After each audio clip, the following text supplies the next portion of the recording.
good to see familiar faces. There's going to be more and more people um, coming in as it happens with Zoom meetings. I'm glad that our featured guest, Gibrán, is already here. So Mhm. welcome, Gibrán. Good to have you here. Excited to be And here. See some of my friends too. This is awesome.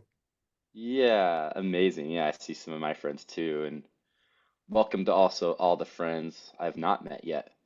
Um, and as I continue to welcome people in, I just want to take a moment to allow us all to get maybe a little bit more somatically grounded.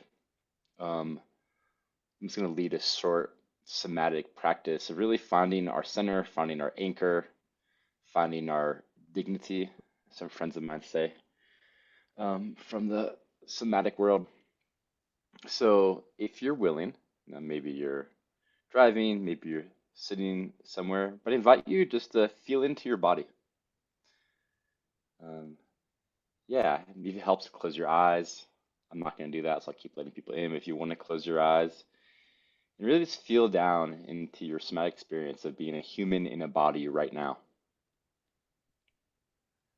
And as you feel in, I want to invite you just to feel where your body is currently touching earth, whether that's your chair or your feet on the floor.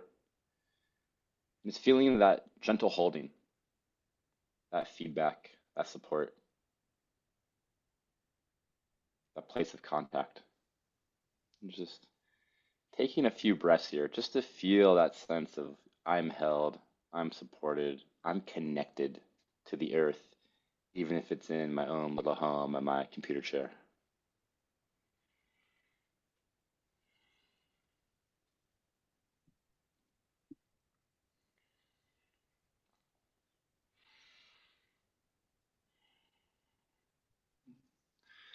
And as you breathe in, I just want to invite you to feel also your center.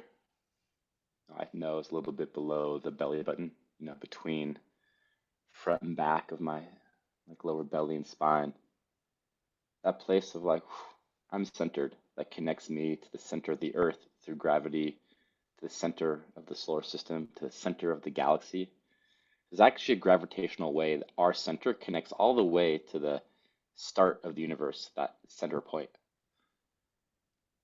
a place of ultimate connection, and feel that.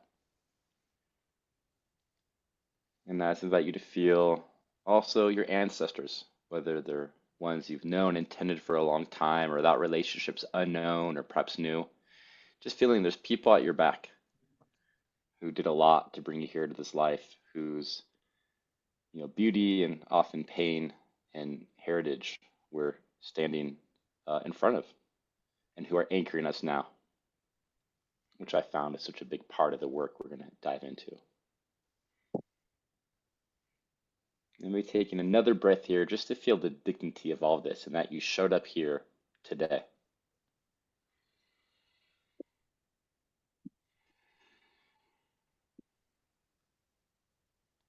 Then, when you're ready, I want to invite you to open your eyes. And as you open your eyes, you can just gently look around the room you're in and just notice a few details. This is an orienting practice, letting your nervous system know, like, oh yeah, I'm in a space and I'm safe. Just kind of turning your head, surprising how much that can give us a somatic cue of, like, oh yeah, I'm safe. There aren't any saber-toothed tigers here trying to eat me, hopefully. Yeah. And thank you all. I'm gonna pin myself and I'll pin Hebron in just a moment here. So welcome.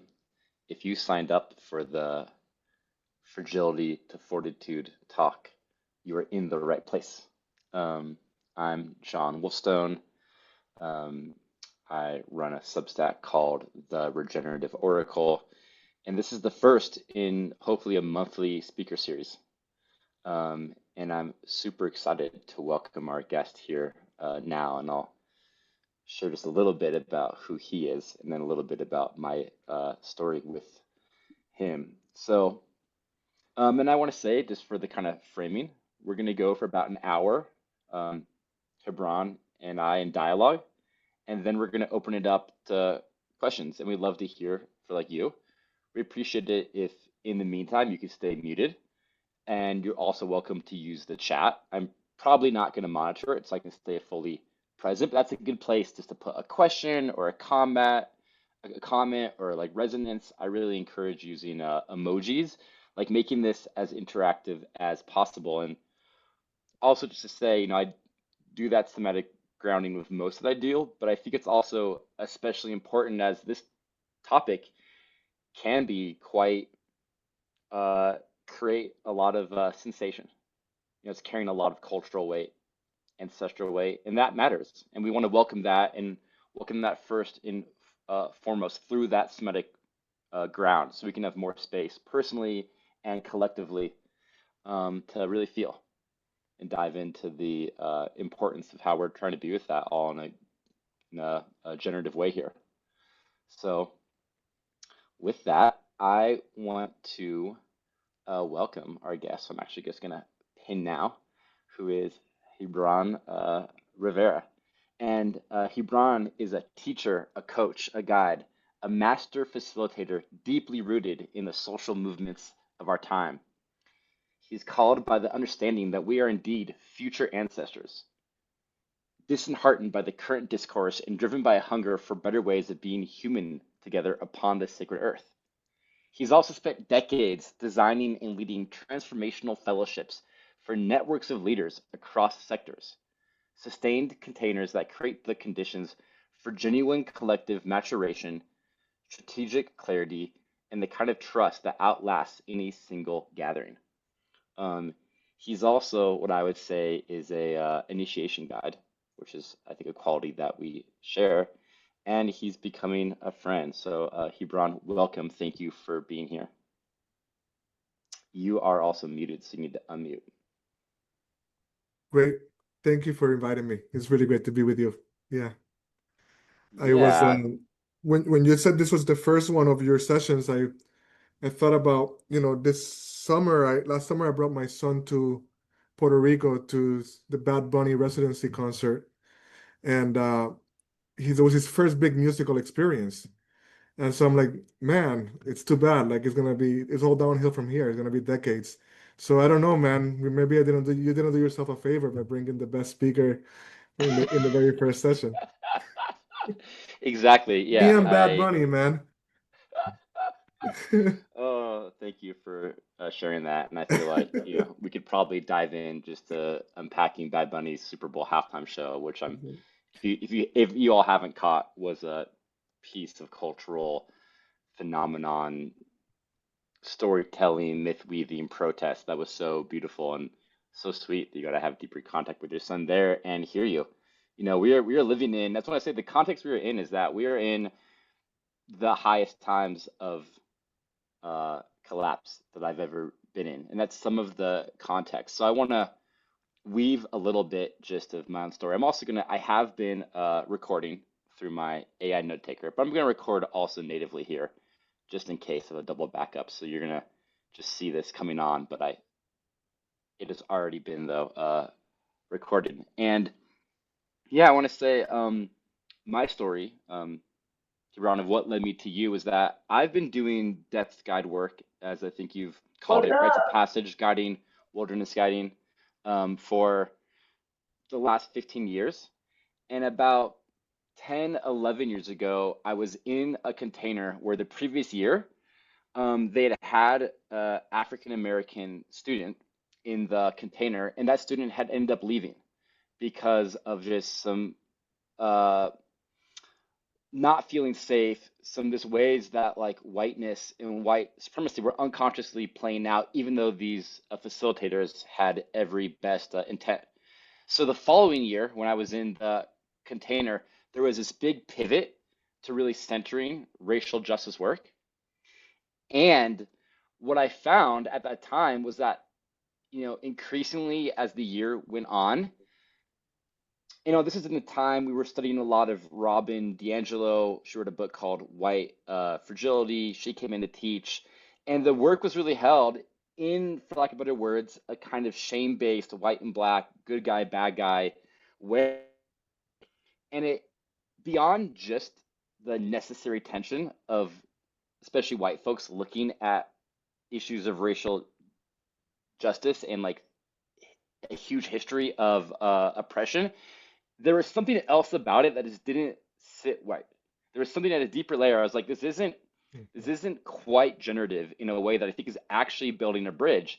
And I actually ended up leaving the container for a few reasons, but it was partly because of that. And I was also in deep questions as somebody that is white and male and privileged, but also Jewish and has faced a lot of anti-Semitic experiences in my life and still does. That's obviously a big issue now. There was something where I was like, there's how do we hold all of this in actually a good way? And I pursued then racial justice learning on my own through other containers. People would love to mention. But then a few years ago, I had a friend who was a guide at the Amidst Valley Institute that does Vision Fast work.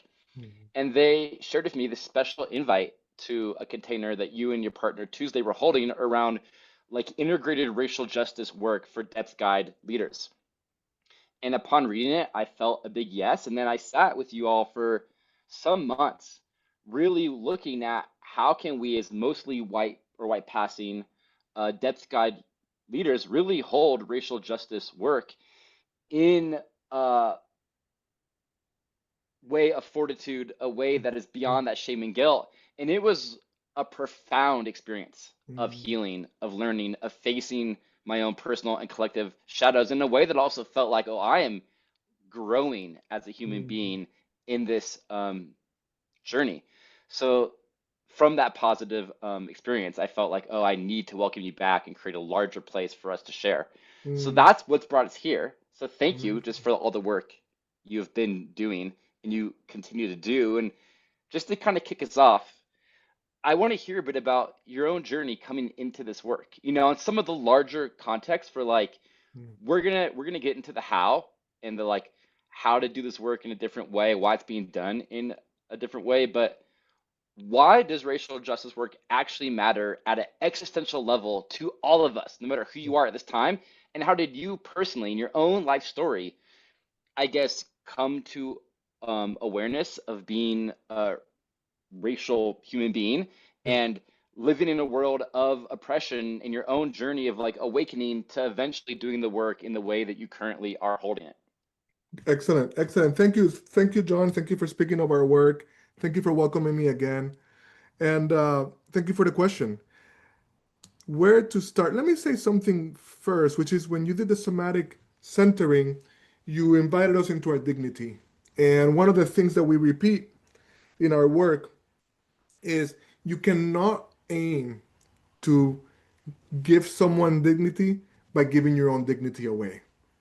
Right, like that, and I think that's a lot of like the dance that was happening. It was like actually undignifying people that wanted to be allies and would do anything to be perceived and experienced as an ally. I mean, I was going to, when you were telling us your journey, I'm like, hey, did you get the I'm a good white guy certificate? That right, the button that you can walk around with since you've done all this work, right? It's like you never get it, right? It's never gonna happen. You're never gonna get that button, right? Like, you will walk into a room, you will be perceived a certain way. Some of it will be true, some of it won't be, and you'll have to contend with that. Well, that's exactly what people of color have to deal with just by existing, right? There's simply a sense of there's definitely an idea of what human is and what normal is.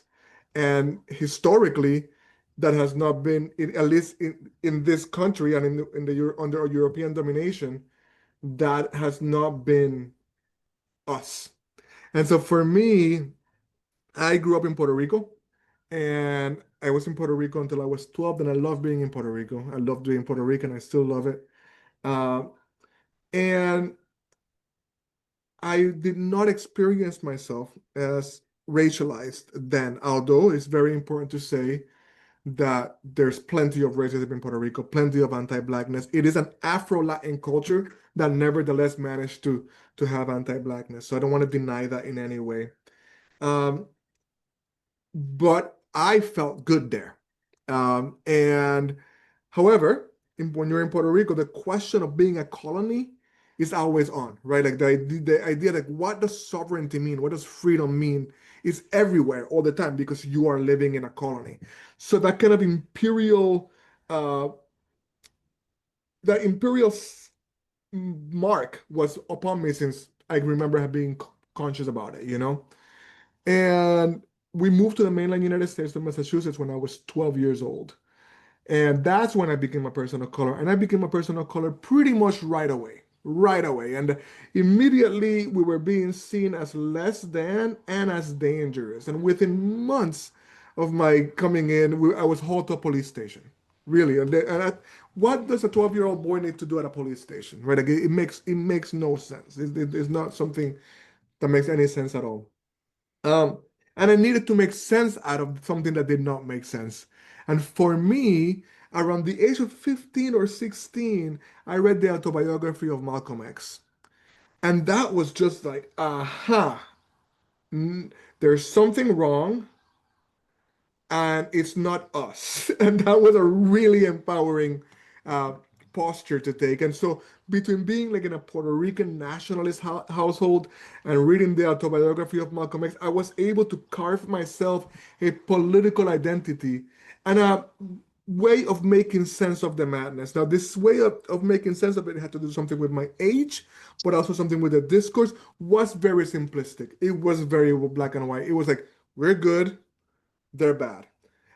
That lasted for a good amount of time until it didn't, until it felt like to continue to hold that simplistic posture meant to indulge a kind of resentment that, while justified, was actually corrosive to my soul. And uh, it would keep me and the people I cared about from the demands of human development, of mature adulthood, which is one where like you just don't get to say I am grown up spiritually and developmentally, and I get to treat others like they are wrong and like they are bad, simply because of the structural oppression that is in place. It doesn't hold together.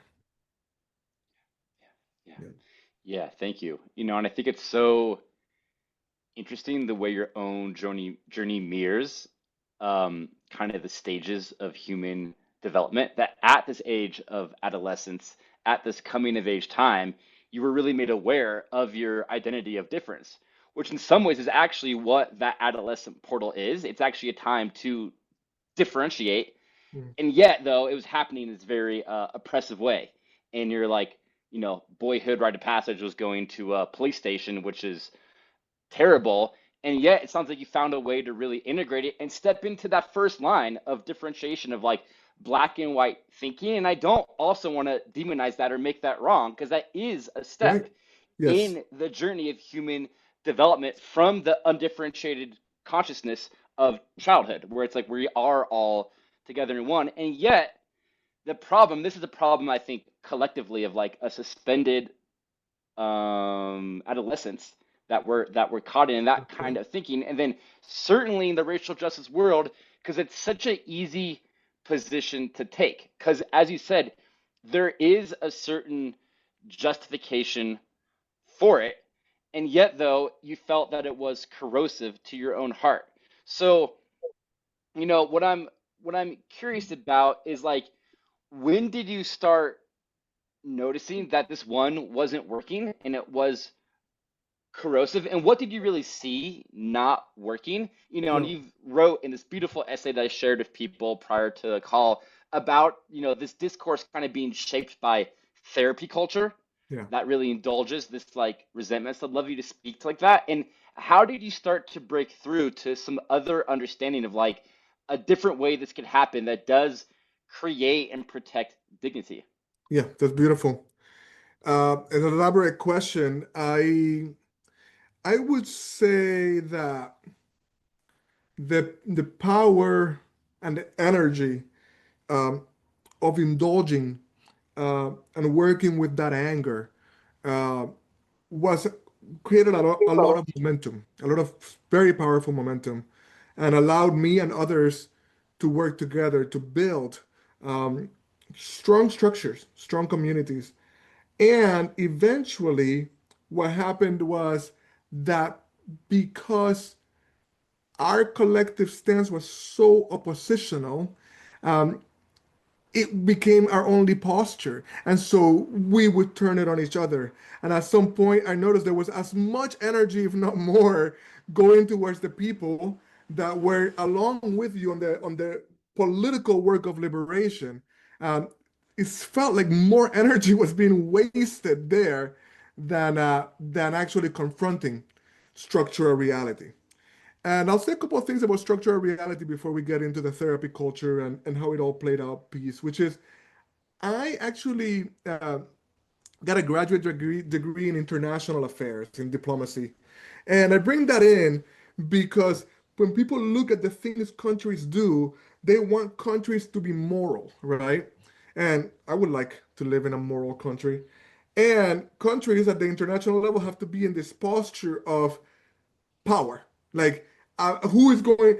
Domination actually wins, right? Like, it really does. And so the fight for domination, for resources, and for protection, and all of these things, make it so that you can actually be ca carry the same ethics that we can demand of a human being.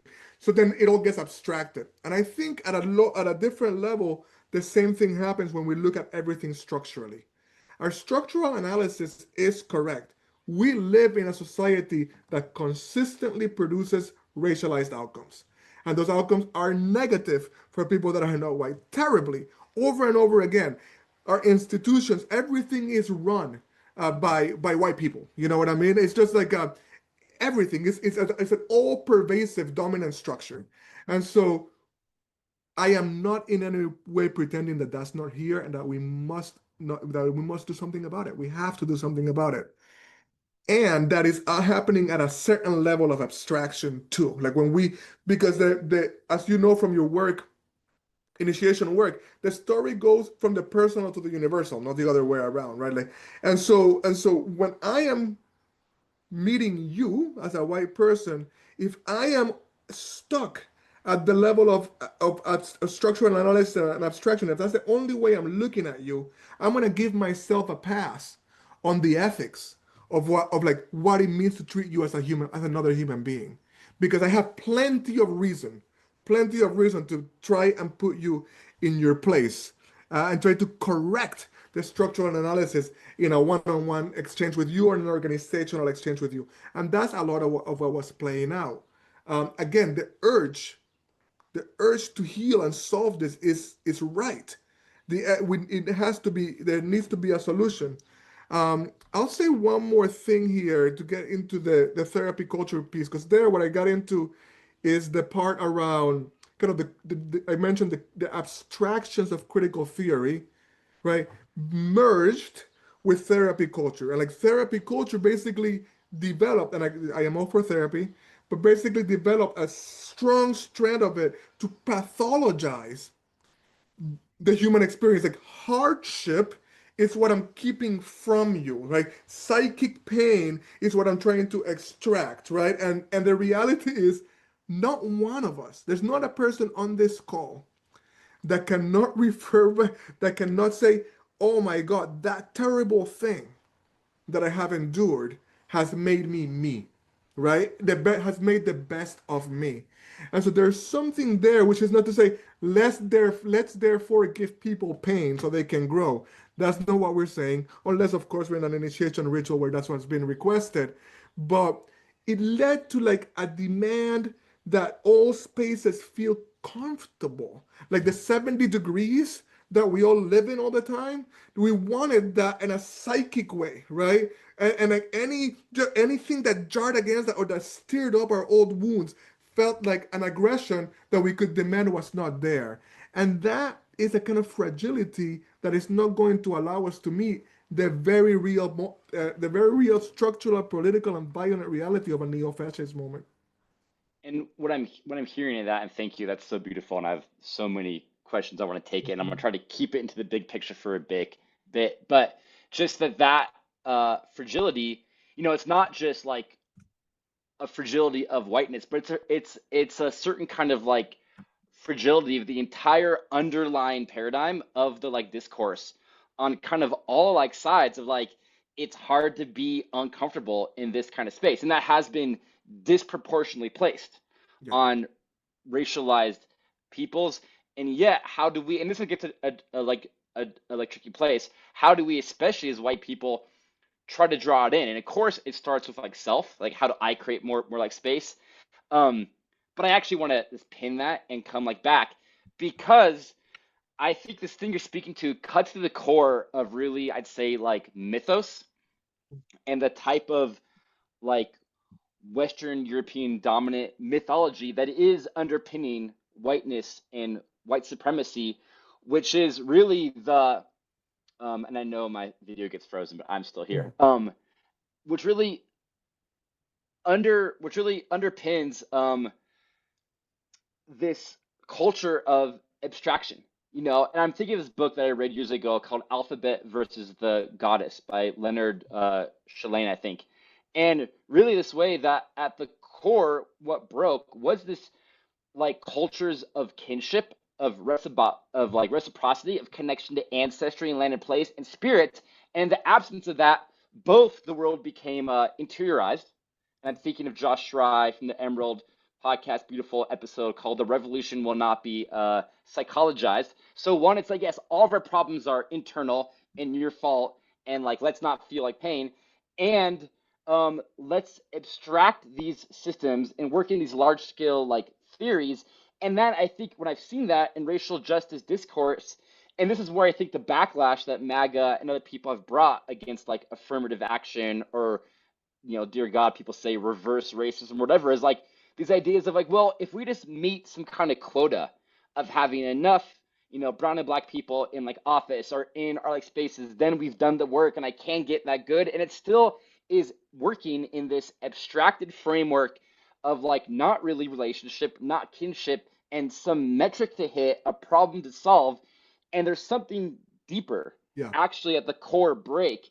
And I'm curious, like, how have you investigated that, and how is that investigation of that mythos, as you like name it, flown into this work? That's great. That's a good bunch of questions. I appreciate it. I appreciate your engagement. Um, and just the vibe here. I Let me say a couple of things. One is just to be clear. I fully understand. I understand what you're saying. Where we can't reduce it to like quotas. And I always say, how come in this project no one looked around and said there's no people of color here? You know what I mean? How come on this board no one looked around and said, so there is something to like not bothering to ask the question. And look, some projects are focused on like white folk. I think that's perfectly fine. You know what I mean? Like, but it's like a question that's not asked, and I think that's an important thing to ask and to solve for. Not at, right. So just want to say that clearly. Yes. Um, I want to say, let me get to the mythos for a second, which is the way I work with it is, look, it is undeniable, as much oppression as there is today. If you live in the United States, we live in the richest society that the world has ever seen, and in the most powerful empire that the world has ever seen. And that comes at a very high cost, right? Like a psychic, emotional cost. But there is a level of wealth and comfort that is really that is really hard to begin to grasp. Uh, how big it is in the context of human history. That is built out of, like, if we use mythopoetic language, that is comes out of like a deal with the devil, right? Like some people that came and grabbed this land said, okay, we're gonna get it, we're gonna do this thing, right? But we're going to like mass murder people, we're going to enslave people, we're going to colonize people, and then we're going to create this most powerful, richest society that the world has ever seen. And so, like, as any great story begins, there is evil. There's evil somewhere there that has to go and be met and contended with, right? And when we meet it out there, we meet it in here, right? And I think, and like to get a little bit into like where the fragility gets, and like the dangers of a discourse that's too black and white, is the trap we got into is the danger. By we, I'm talking about people of color right now, during this period. Is like the danger is there, and the danger is there, but it kept us from seeing what is in here, right? And because that's what the victim posture does. It protects and it makes you innocent, right? And we are all in this dance together. I'm not saying that we didn't get historically screwed, because we did and we have. But to like project it all out is to deprive ourselves of the possibility of our growth. I want to say something about fragility, because you referred to white fragility and the fragility of white people, and the work that Tuesday and I did a lot of since 2020 was focused on working with white people. And we started with a class called "What Should White People Do?" And it was our way. All kinds of white people wanted to like meet this uprising, and we felt like what was being fed to them is like, here's what you do: you self-flagellate, right? You apologize all the time for being. You don't speak, and you overly declare that you support, that you're a white person, that you support, that you're an ally. Like, and so that as like a bind for existence is quite limiting, right? And so Tuesday and I wanted to create something different. And so we've done a lot of work with white folks beyond that. We did a couple of communities of practice. Um, a lot of the fragility that we and I encountered in the rooms that we were facilitating, particularly within the frame of social justice, was the fragility of Black and Brown people. And a lot of what I'm addressing here directly is that fragility. I'm saying so many gatherings, so many meetings, so many retreats got jammed up on this kind of like somebody feeling like a racialized harm or oppression was happening, and everybody got stuck there. And because everybody wants to be an ally, and all the circles turn move towards it, and there's all kinds of power being wielded from the topping from the bottom is one way I think about it, and not in the sexiest of ways. Actually, in a shadowy way, in a way that wasn't honest.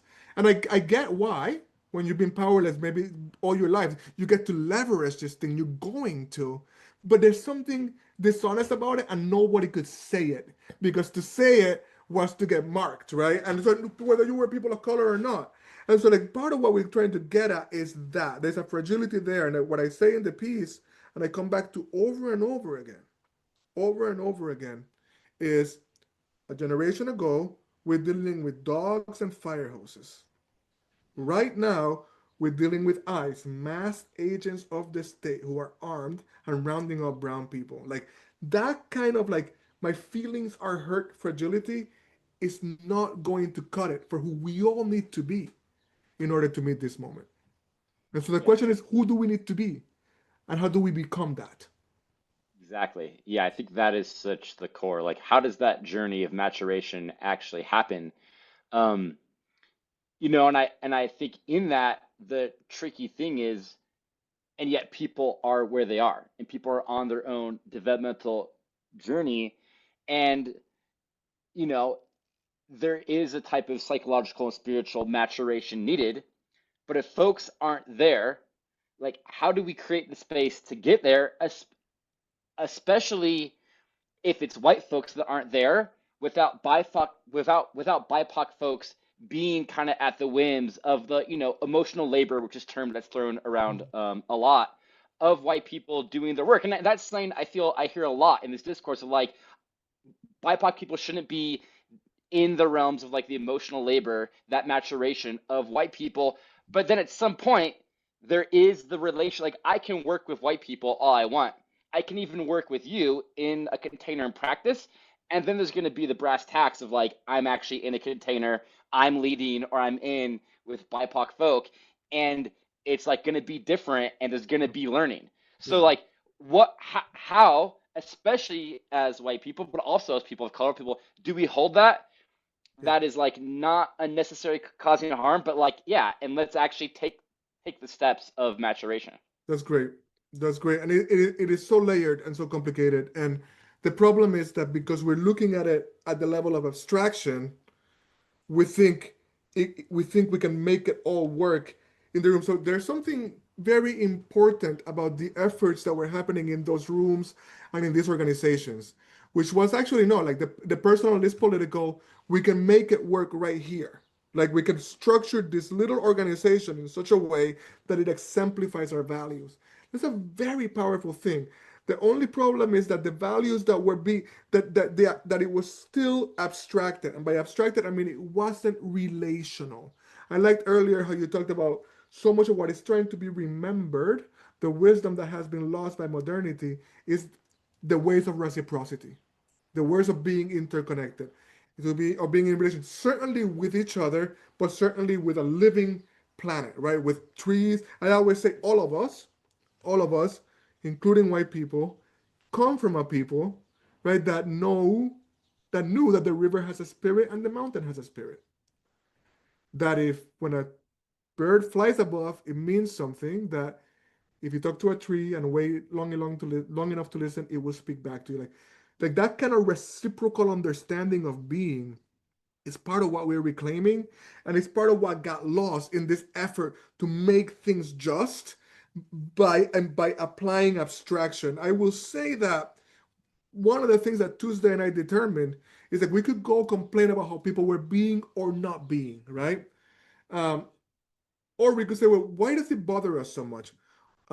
And oh, because we're not as bothered by white people in the same as we were, and because we don't think we can say to them, "Go learn on your own," right? Like you're like, "Go learn, but don't ask us to teach." And like, okay, well, maybe a whole lot of us don't want to carry that labor right now, but you know what?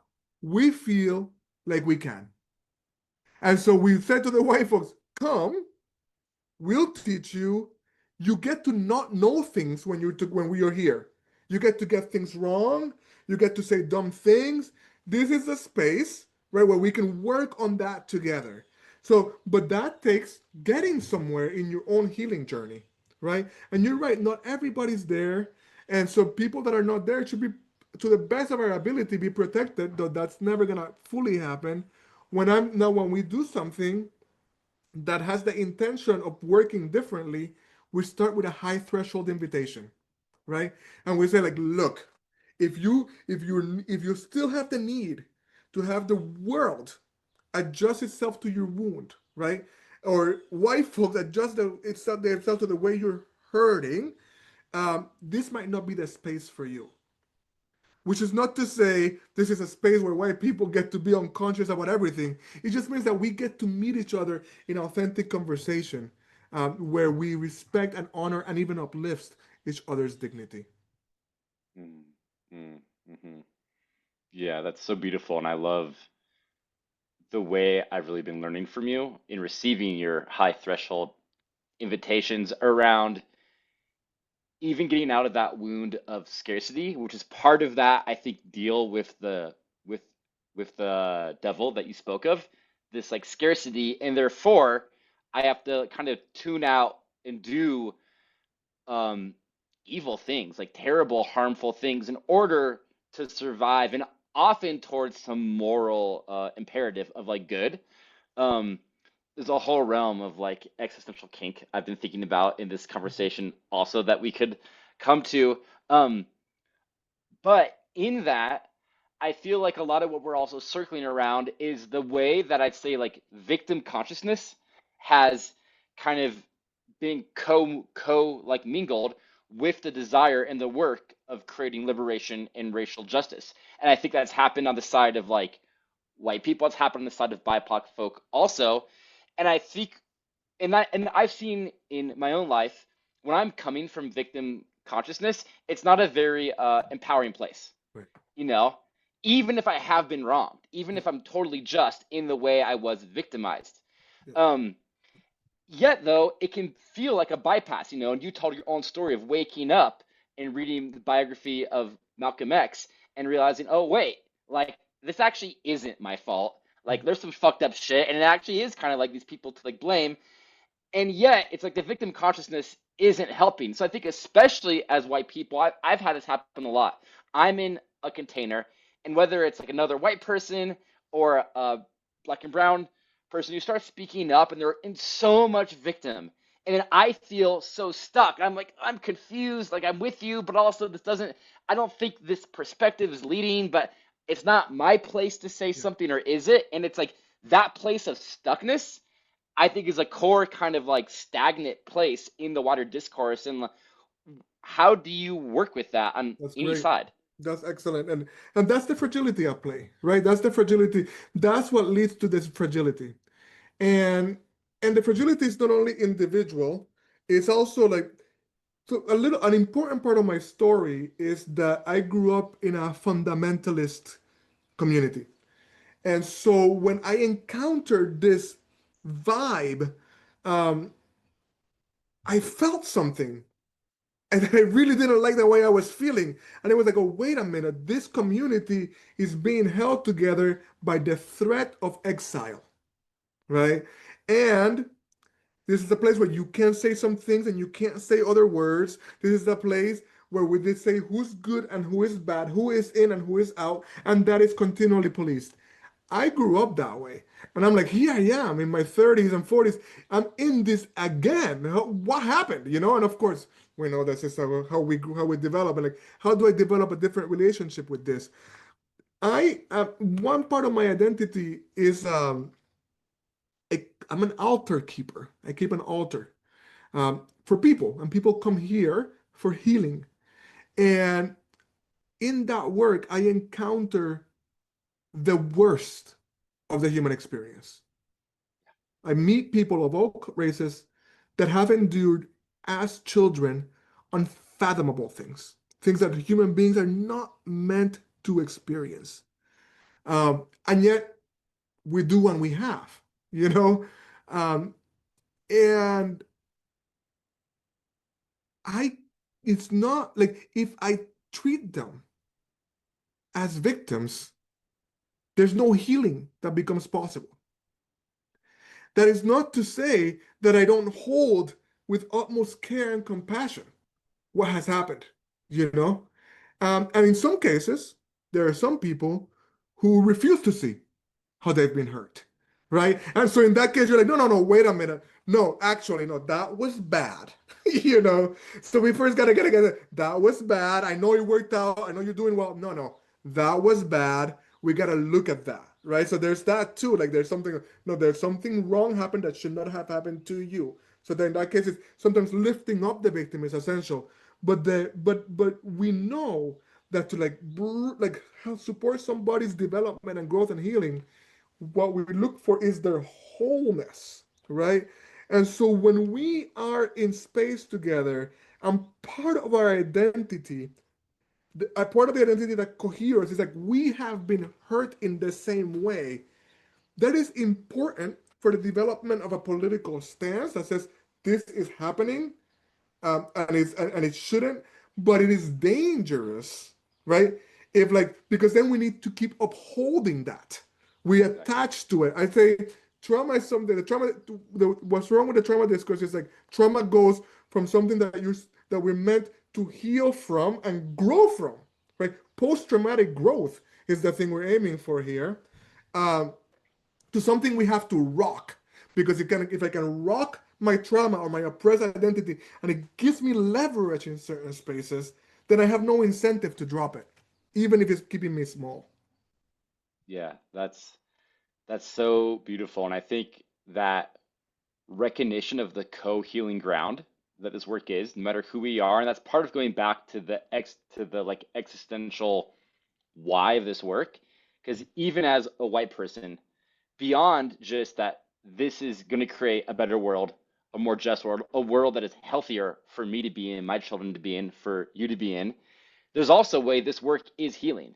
Because far back enough in my lineage, or maybe me with the intersectional identities that I hold, there is a place of kinship.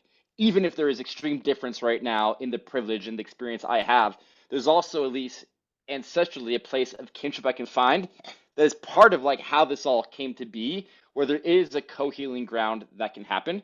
So I want to just say that.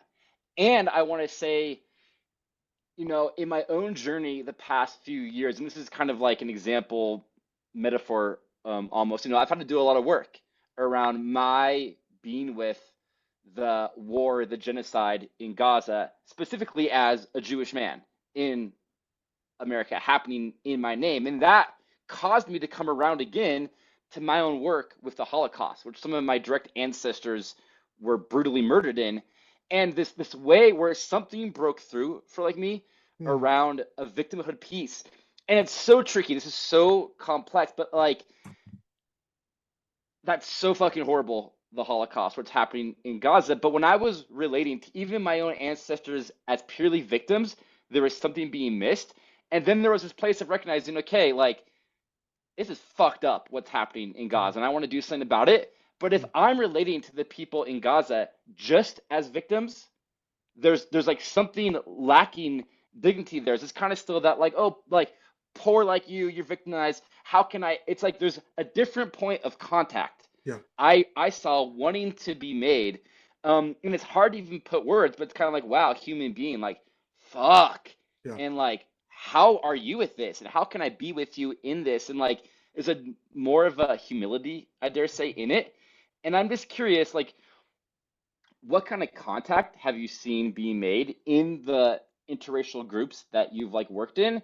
And how would you recommend, especially to white people, but also the people of color, like making that point of contact for the Yeah. deeper relational, non like whole human being work to happen? Yeah. That's really good. That's a really good question. Just a prayer to the people of Gaza. A big, big, strong prayer. And I appreciate what you're saying about the dangers of just kind of narrowing the lens. Because it's just like dehumanization and dehumanization, right? And it's just like these are people. Um, yeah, there's a big prayer for the people of Gaza. Um, I'm gonna come around, but I was the other day I was thinking about dogs and how like dogs have evolved in relationship to humans, right? And like what does it say about humans that these animals develop more and more and more love, right? As a way to keep us close. That's a beautiful thing about us. It's really lovely. Um, and just now I was kind of going for a little walk. And so these tiny little dogs just barking at me, you know? I could have kicked them, right? But not that I do or would. But but I'm like, oh, that's the other part, right? Like they protect, right? So like we in this relationship over 10,000 years, like breed these beings who are like endlessly like protective, like rah, rah, rah, rah, rah, like get away from me, and like super, super loving if you're inside the house, right? And that's just something interesting to contemplate because it says something about who we are, right? About who we are and what we think is important to keep them as companions, you know? And so wanted to say that I like the Ram Dass quote, you know, if you think you're enlightened, go spend a week with your family, right? And so this racialized stuff, it's like that for black and brown people, right? It's just like here I am charring myself up, like against all odds, right? Against all odds, making something out of my life. In order to do that, I had to like take pride of who I am, look for my people, be supported and support them. Um, and now I'm better than I'd been. And here are the white folks again. You know what I mean? And it's just like it all gets activated all over again, right? Because it's a deep generational wound. And so, what do we do? You know, what do we do? Well, we keep turning right to the divine, to the earth, and to ourselves. And like, who am I supposed to be here? Right? Like, what? How is this going to help me grow? And then we begin to become the people that extend and that open. And like, it's again, it's not everyone, right? It's just like as we develop towards mature adulthood, part of the deal is that it's like I actually am working on how I'm going to be with white folks, right? And white folks get to be like either like in the stages of like complete denial, like this is not real, it's colorblind, you know what I mean? Like actually, most white people today in the country believe that there's anti-white racism is the problem. Like the majority of white folks have that belief, right? So that's a problem. That's a very real problem for what we're trying to achieve politically. But but but then the other option is to just be the person that's like angrier than people of color, You know what I mean? The person that's just like kind of rocking that identity, and the person that's cold, scolding all other white people, right? That doesn't help bring your uncle in, right? That makes you insufferable. Yeah. And like becoming insufferable doesn't help either. So the question is, how do we enter relationship with each other? And so my best work happens where that becomes possible, where people are actually on a journey together. That's not necessarily a journey specifically around race, though it cannot be skipped, but we are in it together. It's literally expressing vulnerability together, getting to know each other as humans, supporting each other's growth. Yeah, that's so beautiful. And I just want to underline that last point, which again, it's a tricky thing because it's like, I think the first place I want to invite everybody, especially my fellow like white passing folks on this call into is like the first step is recognizing there's a fucking problem and it touches everything. And as you're saying, I find this also in like partnership, like love partnership. When you have a even bigger aim, some of that work happens along the way. And I'm hearing you like sometimes the work is even deeper of being human together, or can we work towards like the roots of like the existential, like multi-layered collapse crisis we are like in, and this is part of it. But it isn't the only thing, but we have to be dealing with it along the way. And that's often how I've seen the work happen best. It's like, yeah, let's like remember that we're allied and teammates in an Mhm. even bigger fucking quest. And this is part of the quest. And I would say for any white folk, and certainly the white folk that I'm working with doing rites of passage with, this is part of your fucking rite of passage Yeah. is dealing with what this brings up in you and how you show up as a upright human being in all the ways that's evolving and like relationally mean. So it's just like there's so many layers to be with it in that like way. That's beautiful. That's beautiful. And I'll touch on these things. It's like, yeah, our job is to wake up, is to open your eyes to what is going on, to notice that you have the fact that you have not seen all kinds of things doesn't mean that they're not there. What do you do when you see that they're there? You bear responsibility. That responsibility is not to walk around self-flagellating. That responsibility is to bring yourself into the dignity necessary to bring your power and your attention to see how it can change. That's one. The other one, it made me think of something because again, Tuesday and I facilitate all kinds of processes. It's not like we're not like DEI consultants, Um, and oftentimes people are like, "Well, I can't work with you until I trust you." And Tuesday, like that's one of her pet peeves. She's like, "What are you gonna like just build trust here?" Like you get to trust each other by doing something together, right? And so right now, we're living through the meta crisis, sixth grade extinction, collapse of democracy, right? Technological upheaval. It's just like it's all climate. It's all happening together and at the same time. We meet this moment, and we must meet it together. And what you're saying, and you said a couple of times, which I really want to highlight, is contending with the racial wound. It's the only way. It's not that it is integral to having any capacity to together grow into the human beings that could possibly meet a meta crisis. And this is why the word fortitude is so important. We talked a lot about fragility, but the word fortitude is so important because it does not deny that we have been hurt, that we're still being hurt, and that there's more hurt coming in the future. It doesn't deny that. But it is a capacity to endure it, right?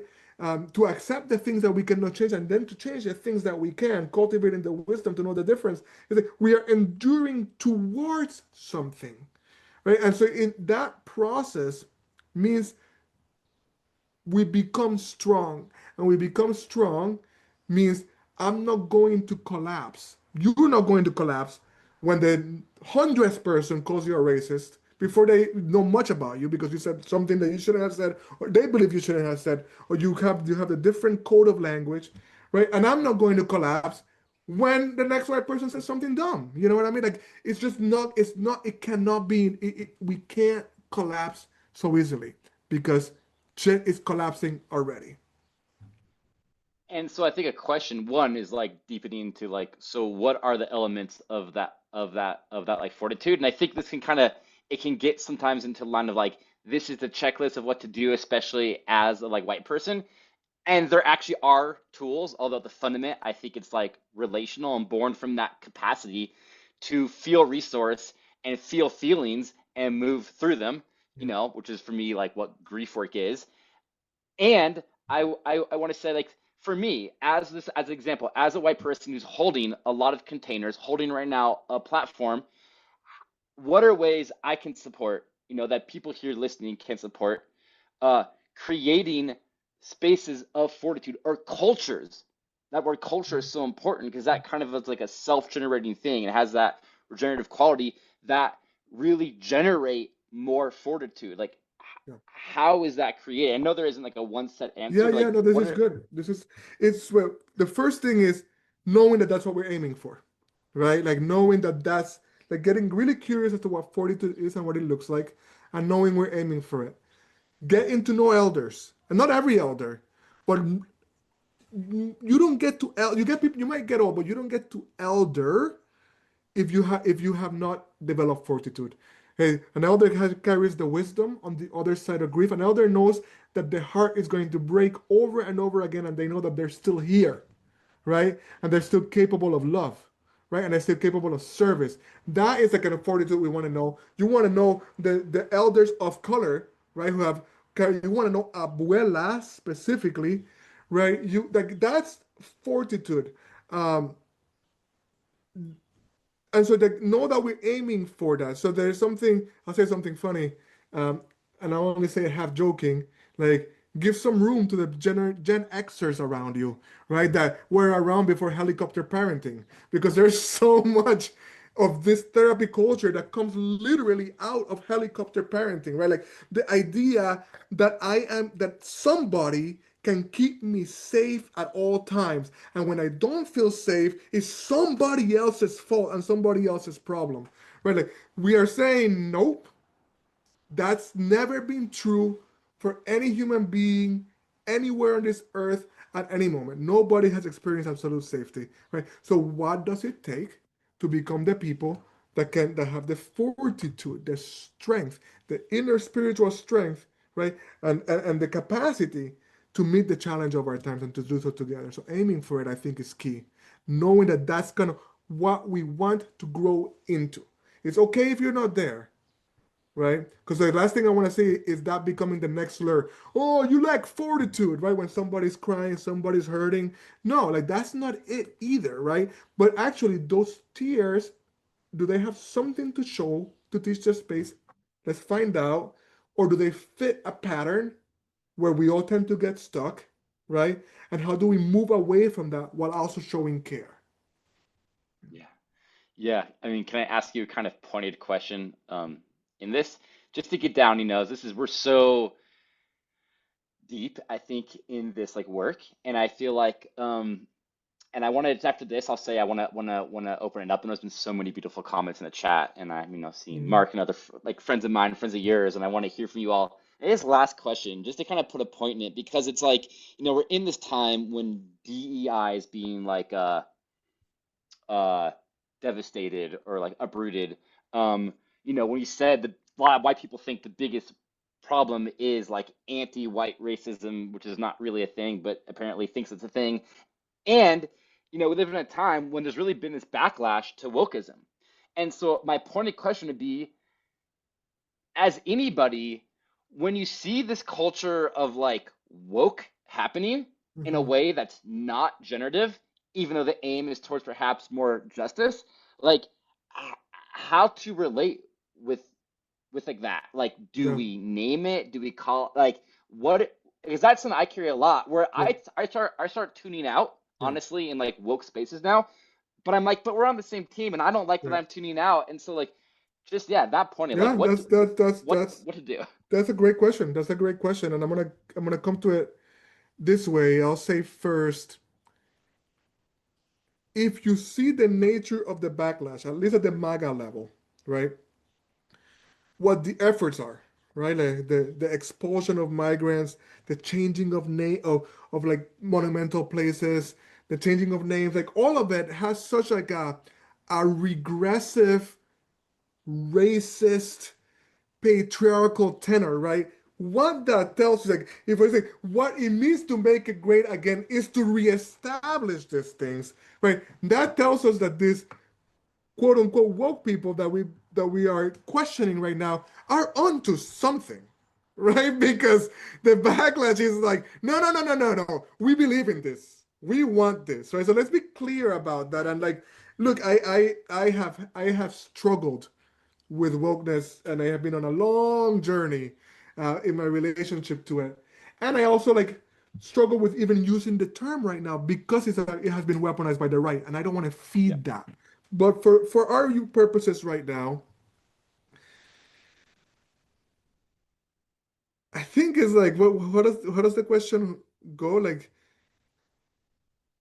It's like, is it working? Like the question, hey y'all, is this working? Like really, like, and I think you just ask. And look, you might get stoned out of the place, right? Because that might be the ethos. And like part of fortitude is, do I have the wherewithal myself, eh? And just as important, do I have enough community that when I get stoned out of this place, right, for asking the question that many people there feel, but nobody dares to ask, do I have enough people to fall back on, right? To like be with and hold me and be in something together with when when these folks say, no, no, yeah, this is working, this is what we want, right? Like that's like it can often be as simple as that. Like, is this working? Where do we want to go? And is this getting us there? Right? That's like, because it's not. And like all of the like we got here. This is Yep. what we got. This is where we landed with that posture. Right? Like it's not working. And so I think that might be too simple, but I think that might be like the essence of what we gotta do. Because tearing it down isn't gonna work. And like right now, for a period of time, which will not be forever, there's a little bit of like welcoming of the questioning. Yeah. Right? That perspective, whatever, it will have a new word, but it will reassert itself. The need to like oversimplify and draw the world in black and whites and fundamentalism, that is a human tendency that will find its ways on the right and on the left. It will reassert itself. But right now, we got some breathing room here because we're like, oh, wait a minute, like let's ask some questions. Maybe this hasn't worked. Yeah. Thank you so much. I think that just like, is this effective?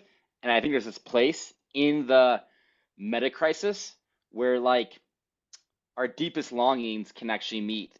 Is it effective? And there's actually some like right angle point that Mhm. is a point of real uh like real regenerative power. Yeah. Um okay, I want to switch to Let- or open it up to questions, and I'm also thinking about just ritual because I think so much of this is like, and I think there's this like deep ritual space that's needed to step into, when the discourse and the questions like isn't working. So I want to invite us into a 30-second ritual, a imaginal but also somatic ritual. So I invite you all to close your eyes, and I just want you to imagine having roots. So just imagine from your feet, from your root chakra even going down to the earth. And these roots are your ancestral lines to planet Earth, to cultures that had customs and rituals and place and spirits and ways of dealing with big energies. And as you go deeper down, no matter who you are, imagine your roots tangling and twisting and connecting as they do in a forest, through the mycelium, through the soils, to other roots of all peoples. And feel the further you go, the more our roots are entangled. And that's what gets them fortitude. Mm. That's what keeps them upright. Even if the tree looks so individual now, and just feel those roots, feel this ritual of like, we are all connected here on this call, no matter who we are. And there is difference, but we have tangled ass roots, and that's beautiful in that place of fortitude. Mm. And then from feeling that, I invite you to open your eyes now. Mm. Um, I want to ask, what is the question on your heart? What is the thing that is stirring you? Just could be a comment. And in the practice here, I do this kind of space a lot. Um, I often find a lot of white men are eager to jump up and speak, which is also beautiful. Please do share. And I also want to invite and maybe ask to create space for non-white male folks, whether that's women or people of color. And you don't have to, and this isn't again like there's a certain way, but just with that awareness, please follow your authentic desire. If you want to raise your hand, that's probably the best way, just so I can like see you, and then we'll bring you forward. And if it feels vulnerable to speak, you also could put your question in the chat. That is totally reasonable also. Okay, thank you. Erica, I see you. I'm gonna try to, I think, pin you as well, then I'll bring you in. So, okay, Erica, A thank great you big so face of so much. Erica. Okay. Um, Thanks, fellas, for bringing this piece forward, talking about it. I was, feeling a certain amount of discomfort listening to the conversations, and I know myself well enough to know that when I start tuning out on something, um, I really should anchor myself and pay attention. So I've stuck it out. I'm wondering, like, from fragility to fortitude. So, on one side, we're talking about sort of this anti-woke sentiment. Um, but there's nuances in that sentiment that sort of paint it as, I gotta close the door, those dogs, that paint wokeness as Pollyanna, rose-colored glasses. That's not the way the world really works. Um, it was hard for me, so it should be hard for you too. All of those kinds of, you named scarcity as well. That's another really important one. Um, and and so much of the challenge to just see each other as human these days seems really rooted um, in that strong belief that we are different, like that visualization that you just did with connecting the roots and the mycelium. That lands for me beautifully, right? So I'm just, again, I've been saying in the comment in the chats that I don't um I don't have any tolerance lately for white folks who are uncomfortable and think that it's their right to be comfortable, right? I'm like, you're feeling uncomfortable. Great, congratulations. Guess what? It's not actually danger. Somebody else that might, oh, yeah, I would be uncomfortable in that situation too. Yeah, but that might actually be life threatening for them, like genuinely life threatening. So I struggle because a lot of the blocks to our vision on this as white folks is like our blocks to our privilege, our blocks to seeing our own racism or our own internalized patriarchy and all of that stuff. It's the water we're swimming in, right? So like we just don't even see it. Um, any insights on, I mean, I can stand in front of an angry black woman all day long. I got all the day in the world for her. She's gonna give me insights. She's showing me about her anger, and I'm willing to stand in front of it because others are not, right? Because others, she needs to be able to be angry. She's allowed to be angry. I've got no patience whatsoever for somebody who's saying, no, you can't, you just got to tone it down or something like I'm finding myself becoming very intolerant of intolerance. I don't, anyways, I don't even know if I've got a question in here, but this is just some of the discomfort that was sort of bubbling up in me. I think that it's easy enough. At one point when you were talking, I was thinking about the idea that if you're living in a state of anger or scarcity or us versus them or binary or whatever it is you're living in, it's hard to remember who your friends are. And I've seen it in, of all places, I've seen it in the labor movement a lot, right? Where they're so used to having their fists up fighting for rights that they don't even recognize that this is actually a good employer. This is somebody who is treating their employees well, and you don't have to come at them so hard. So I think, there's some of that, but what we're talking about here are people's lives, right? So it's a different ballpark entirely. I'm gonna shut up now because there's other hands up, but yeah, lots of stuff there. Sorry. Gibrán, you're also muted again. Yeah, I mean, I'm not sure. I'm not sure what to say. There's a lot there. I get it. The intolerance is real, and I don't think in any way am I arguing for tolerating any negation of what's real. Like that's not in any way what I'm putting forward. We're not here to tolerate the denial of oppression. Um, what I'm also saying is that a kind of psychopolitical posture that tells me I'm so right that I get to be intolerant is a losing proposition. I can tell you that in my early journey in relationship to this particular culture, what we're calling wokeness today, um, the big irony was I was getting so mad about it, but I was basically being triggered by the triggered. You know what I mean? Like I was literally like, and so it's like that's not it. And eventually that's not it. That's not gonna get. That's not what. That's not. That's a child in me. That's not who I'm supposed to be. Yeah. Yeah. Yeah. Yeah. Thank you. Thank you, Erica. Thank you, Gibrán. And thank you, Erica. There's so much in there that I'm just resonating with, and just the kind of both and uh, struggle I see us pointing to.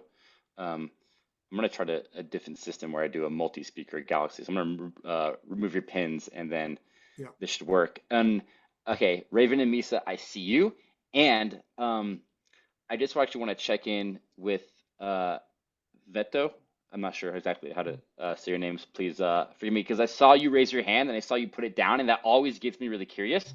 So I just want to check in if that's because of like a time thing and you have to go, and if you do, like, do you want to share now? Not at all. Not at all. I think hopefully we'll have enough time to get to me, but I want to hear from Raven and Misa. Okay, cool, One great. quick Yeah. I'm thing, here though. Not one going quick anywhere.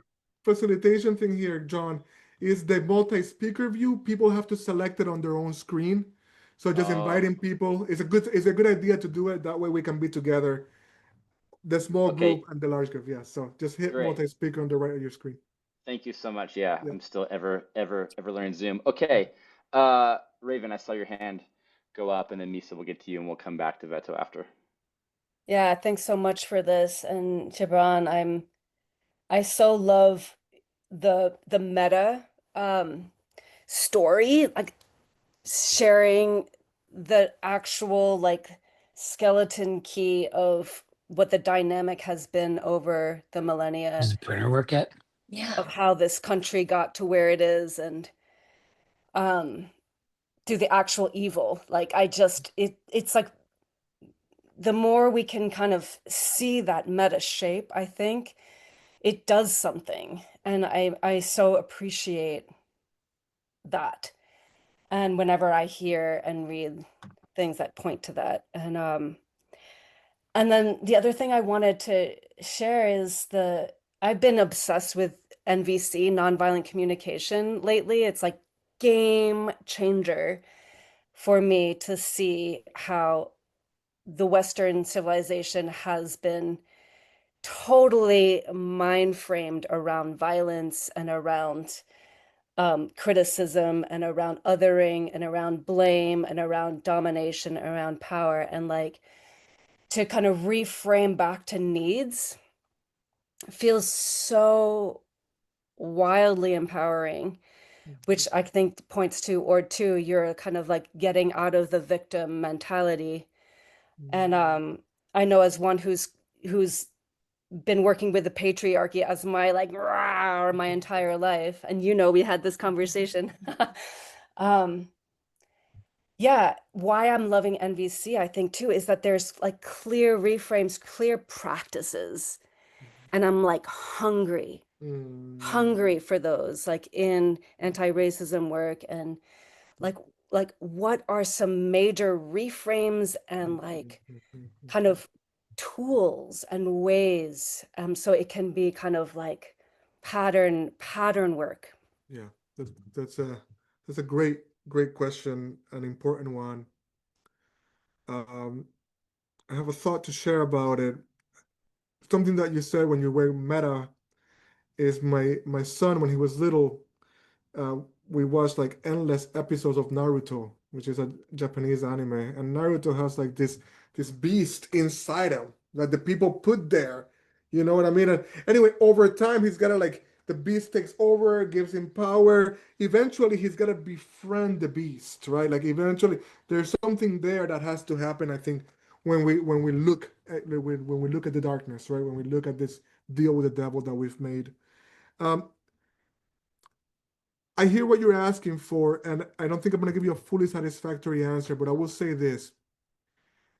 I think what's different in what I'm proposing, and not different from what you're saying, but in general, the posture of fortitude is one that says, I am getting myself to a place, or I am now at a place where I can extend grace first, right? Where I can be like, here I am. Right, and I know that it doesn't matter who I meet, right? It means I might meet somebody that is going to be completely racist against brown men. I might be a woman that's been terribly harmed by white men, right? I might meet whoever I meet, and I would then contend with the response that I get accordingly. But I'm no longer going to try to demand that we create a container where I will be certain that you will meet me the way I need you to meet me in order for me to move forward, right? And so, like another way I put it is in facilitation, I no longer do like ground rules or working agreements, because what happened there, and many of you might have been in that experience, is like the list became an endless list of all the ways in which I've been hurt at a meeting before, and I don't want it to ever happen again. And so the whole like an hour of the meeting, I've been there, like an hour and a half. This is how I knew I was in a different generation now. You're like, oh my God, we just spent 2 hours like trying to keep ourselves from ever being hurt again, right? And so one of the things that I ask for is I want a space where it's safe to be vulnerable. And I'm like, wait a minute, that might be an oxymoron, right? Like, isn't vulnerable mean I might get hurt? Isn't that what it means? Right? And so when we're looking for methods and tools, we might want to ask ourselves, what are we looking for? Am I looking for a place where I'm not gonna be seen as a white woman, right, by somebody that's been hurt by white women, even though I look like one, right? Like we can't create that ahead of time. We can develop the fortitude to show up for it no matter what it is, and know that we will not give our dignity away in the process of facing it. That being said, the high threshold invitation creates a container where people are like, okay, that concern is not that doesn't fit here. That way of being is not gonna be in this container. How you gotta go to a different one. That's the only other way I know to create a container where we can meet at a different level, which is like we have agreed on a bunch of things before we even walked in, and they all move towards maturity. Yeah, I hope that's a little helpful. I wish I had more tools. Yeah. Wow, thank you, Ron. That was beautiful. That's Mm. that's definitely dear to my heart. And yeah, we've like 11 minutes left, so I want to go to Misa and then hopefully Veto at the end, and then leave a couple minutes for just closing and also how people can engage with you further. Mm. So for that, Misa, I want to welcome you. Good to see you again. It's been a while, so like glad that you're here. I am very glad to be here too. Thank you so much for holding the space for this conversation. There's a lot to process, and I'm glad there's going to be a recording. The thing that stood out to me was, John, when you were talking about if you relate to the people in Gaza as victims, that's not a helpful position to be taking.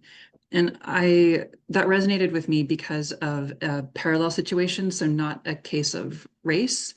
But I have a friend who is in a disabled space, and she's facing a tremendous amount of medical challenges. Not just medical challenge, like there's her health conditions, and there's multiple, plural, rare, chronic, horrible illnesses and diseases and all sorts of things, and cancer. And she's only 32.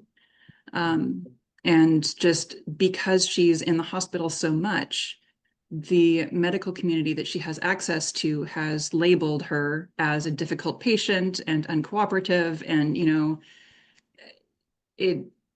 she really faces a tremendous amount of extraordinarily difficult situations. And things have recently come to a head with her. I had a conversation with her where she just wasn't making sense. And normally she's a very articulate advocate, but this conversation and some of the things that she was posting, she was not making sense. Like something had changed. It was really hard. I kept asking for clarification and she couldn't give it to me. And so we're part of a support group, and we were all in contact with this person, and just, I want to be able to help her. But the issue is, how do I help her without relating to her as a victim and then bringing the whole comfort piece into it? My judgment of the other people in the support group is that they are not willing to confront their level of comfort by doing more to help her. Yeah. So it's challenging for me because I'm on the one hand feeling helpless and powerless because she's up against the United States quote unquote healthcare system, and I'm judging the people in this group for not doing enough to help her. Because of my own situation, I don't feel like I have the bandwidth to help her. So how do I, like, with the other people in the group, they're talking about, well, we each have our capacity and there's only so much we can do, and I can't change the US healthcare system. I can't do this, I can't do that, I can't do that. So what can I do? I can light a candle, I can say a prayer, I can do, these kinds of small personal things. And to me, that just seems like sort of a spiritual bypass. Like, I'm going to find a way to feel better about the situation for myself without doing anything practical to help her.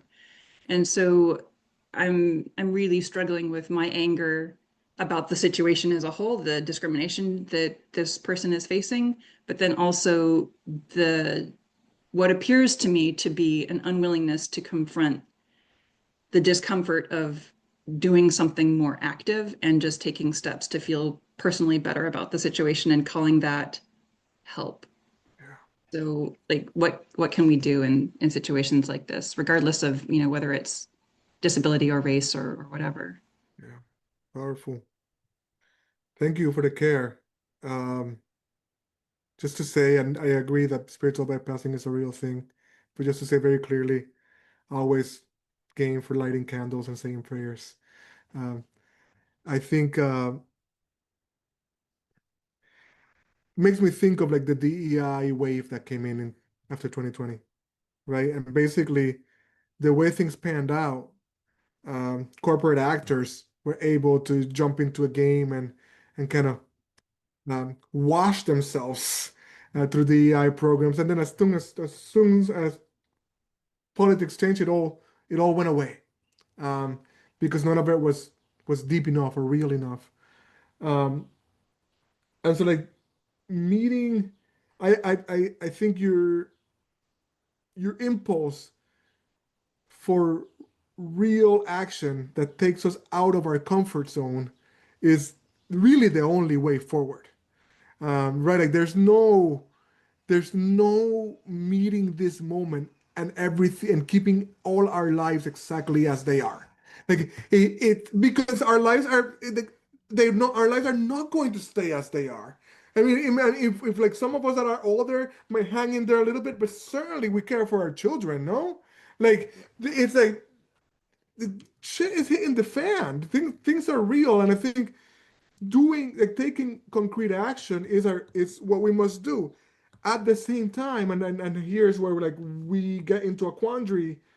A lot of what to do isn't working, right? So some of what we got to do is come together in a way that allows our imagination to blow open. Now, let's be clear and fair. We are all living under this precarity. Even people with money, with good salaries, we're it's a culture of busyness until death. We're too exhausted, right, to do the thing. But that's part of the game itself. So what does it mean to be subversive here? Right? Do we steal an hour or two from work on a regular basis? Well, maybe that's exactly what's needed. We gotta come together to imagine something new. Part of when John was talking about the entangled ass roots, I really like that. And an image that came to me was when you take tomatoes out of a vine of tomatoes, and they're cut away from the plant, right?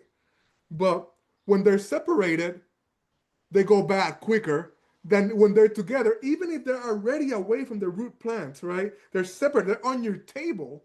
But if the four of them are together, they're gonna live longer than when you separate the other four. And so part of what we do, what people of color have had to do is we find each other, right? To find some strength, right? Now the courage is being really multiracial in this finding of each other, developing the fortitude to deal with the bullshit, so that together we can conjure, we can imagine what real action looks like. But no, it's not going to make a difference if we're gonna work the same jobs that we have and watch Netflix and get Amazon boxes. The change is not gonna happen that way. Something has to materially change in our lives, in how we spend our days. No question. Amen. Yeah. Yeah. Yeah. Thank you, Gibrán. Yeah, there's so much I want to say there about the level of structural change. Yeah. And we only have a few minutes left. I'm wondering, Gibrán, specifically with you, could we go just a few minutes Yeah. I'm over? good. Okay, Yeah. great. So if you all need to hop off, great. But for the sake of this conversation and recording, I did want to pass it to Veta, who came on earlier, as kind of our last comment and question. Then we can do a close out. So this is a bit of a reflection, and then a perfect segue into what Gibrán's talking about with the Amazon boxes and the Netflix and the Uber Eats at your door, where you no longer even have a connection with the human that is providing the food and the services to you, right? So as we're part of this less human world with less human connection, the reflection that I have after today's conversation is, for those that may listen to the Dan Carlin Hardcore History podcast, I agree with some of his ideas. I grapple with others, right? But he has this really beautiful and deep conversation about historical arsonists that come into our society and into our view every couple, of decades and generations. So Alexander the Great, Genghis Khan, Hitler, and now we have the occupant of the office, which to me is a carnival barker for the people behind the scenes that are really the arsonists. And I think our society, our social justice spaces, our philanthropic spaces became these overgrown, wildly dark forests where only the sequoias and the redwoods that would grow all the way to the top were the ones that would get sunlight, and it blocked everything else on the forest floor below. So it didn't allow anything else new to grow. And I think what is happening with the meta crisis is that there is a arsonist coming into play, and it is burning down the entire forest. And now what happens with that fire, right, is the question. Because hopefully through these circles and through the work, right, and for those that don't know, I've been doing some great work with Gibrán in community spaces, and I've been deeply wounded, and I've come to him after being wounded in these community spaces that I love, people that look like me, have the lived experience, and come from the communities that I serve. And I've come to this moment of arson to understand that the mycelial networks that we are growing is now going to provide us an opportunity by brute force. So the technological the technological shifting that is happening, the climate shifting, all of these meta crises is coming together, I think by brute force is going to force us to plant brand new seeds and reimagine something different. And through the work that I had to do as this, Afro-Caribeño Dominican person that came to the United States at the age of 6, I had to work through a lot of the resentment and the pain and the struggle that I had inside of me to build stronger bridges of trust with my white allies and my white brethren across philanthropic and social justice spaces. And the work has blossomed in a different way. So I can attest and say that there is an antidote. There is part of the solution there to that work. And I'm calling other Black and brown folks and indigenous folks into these spaces so that this collective healing can happen and this planting of the seeds can happen. Ashe. Ashe. Thank you, brother. Thank you, Beto, for being here, for being who you are. One of the beautiful things about living in community is you get to see people over time. Seeing this brother grow and become the man he is, and it's a real blessing. And the wisdom that you're bringing forward matters. And I think, I call that, not, it's not my mind. I named it, what other people have named it, is this, we are in this sixth great extinction. What does that tell us? This glorious planet has been through 5 of these, and there's something about life that keeps bursting forward, right? It just keeps bursting forward. This is the first one that a species causes ourselves. That's the insanity of it all. But yeah, no, there's something beautiful, right, in us that is there through the fire, right, and that becomes the soil. I really am glad you started with frictionlessness, which is what this economy moves us towards, right? Like now, everybody in the family has their own screen, right? We don't see the Uber driver, everybody. Like it's what we're being sold is frictionlessness. And I think I'm really glad we're finishing here. I think what we're saying is the move is towards friction, right? And friction doesn't have to be like all like hard, right? Like not every interaction. In fact, most interactions at the grocery store are positive enough, right? You know what I mean? Like but it's like the move is back towards what is real. The subversive move here is to make time to be in touch and relationship with each other. I've been blessed to cultivate a number of communities, and one of them that I've been cultivating for years now, beautiful group of people. No, they got right now. They're in the middle of beefing with each other, right? Like there's a couple of people fighting. People don't know what to do, and like, yeah, here it is. Welcome to being in community, right? It's like, are you gonna stay in it, right? Are you gonna stay in it long enough for it to get better? Are you gonna be wise enough to walk away if it's not something that is rooted and moving you towards fortitude? But friction is the thing we're moving towards. With friction is like back to real contact with each other. I'm really glad you started with that, Beto. Yeah, thank you. Yeah, I'm just uplifting that, and that's really good to hear your voice. There's so many of you I'd love to get to know more, and sadly, we're pretty much at the time that we have, actually a few minutes over. So, I think one of the principles I love in community is accepting non-closure as we close. And this topic is not solved. This is a huge conversation we could run years-long courses around, and have more to unpack and work to do. So I want to say thank you to all of you for showing up, the courage, taking the time, the energy, the places you weren't. Thank you to Gibrán, all that you've risked and integrated, and all the contact and friction you've had to deal with in your own journey to come here with some fucking fortitude and Mm, like hold it and bring it so beautifully, so clearly. Also, I want to say this as a man to another man, is feeling like that beautiful masculine presence mm, that is inspiring me. And I want to know if you have any final words that you want to share per the conversation. Also, how can people engage with you and yeah, the work that you're doing going forward? yeah. Yeah, I'll say the engagement part, maybe see what comes out as a closing word, but it's the easiest way right now is connect to my Substack, GibranRivera.substack.com. That's how I tell people about what's happening. If you want some, be part of any process I work with, go to my website, GibranRivera.com. Badly needing a refresh, should be refreshed in the next 2 months or so. But coaching, group processes, it's all that healing work that all happens. you can contact me directly, Gibrán@GibranRivera.com. I think if I take a moment and pause and remember, try to feel like what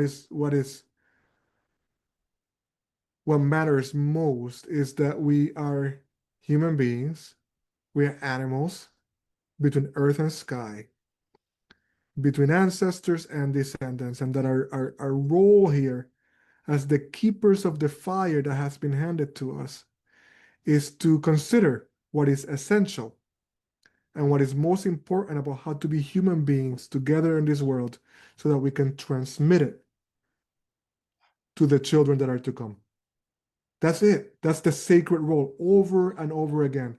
We're ancestors in training. We're in the middle of forever. We have a sacred role and we want them to be strong. And for that, we have to figure out what it is to be people of fortitude. And thank you so much, John, for bringing me here. Great to connect with you in all the ways, and may there be more collaboration between us. I would also love a copy of this chat because I didn't see a single one of the comments. But Ashe, Yeah. Ashe. Yeah, I thank you so much. And I will send out to all of you a recording. Please share it. We'll put it somewhere like YouTube or Sign where like we want others to have access to like this. I'll send you links to Gibrán's Substack and his work. And please engage. So thank you all so much. Also, welcome to write to us if things touched you that weren't able to be shared here. We'd love to both hear from you. And just, yeah, blessing everybody as we step forward, taking what's here and walking this road of these tangled ass roots and frictionful ways. Ashe, So, Ashe. Many blessings, everybody. Thank you so much, John. Really, really yeah, beautiful. yeah. Gracias. Peace. Off now, everybody. Bye bye.